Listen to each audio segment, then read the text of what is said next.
বন্ধুরা, পর্দা ফাঁস হয়েছে। হ্যাঁ, ঠিকই শুনেছো, সবকিছুর আসল রহস্য একেবারে ঘেটে ঘ হয়ে গেছে।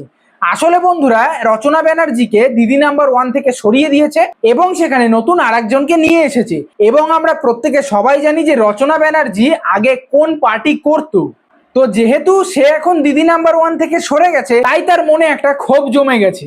এবং ওই যে বলে না যে রেগে গেলেই মানুষ কিন্তু আসল সত্য কথা তুলে ধরে, ঠিক সেই কেচ্ছা ঘটিয়েছে রচনা ব্যানার্জি। তার নিজের দলের আসল সত্যতা সে নিজে প্রকাশ করেছে। দেখো তোমরা সেই ভিডিওটা। যে দলের মধ্যে এত দুর্নীতি, কয়লা চোর, মাটি চোর, ত্রাণ চোর, বালি চোর, মিড ডে মিলের চোর, কি না কি বেরোচ্ছে কলেজের ভেতর থেকে, কি নেই মুখ থেকে বার করতে পারবো না কথাগুলো। পুকুর বোজানো থেকে, চাকরি চুরি থেকে, ইল্লিগাল জমি অপহরণ করা থেকে, সত্যি আমি জানতাম না এর মধ্যে এত নোংরামি লুকিয়েছিল দলটার মধ্যে।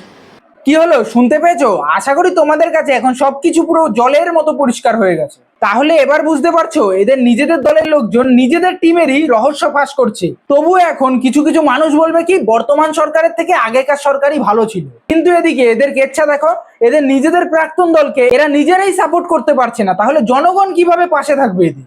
যাই হোক বন্ধুরা, এই বিষয়ে তোমাদের কি মতামত সেটা কিন্তু অবশ্যই কমেন্ট বক্সে জানাতে ভুলবে না।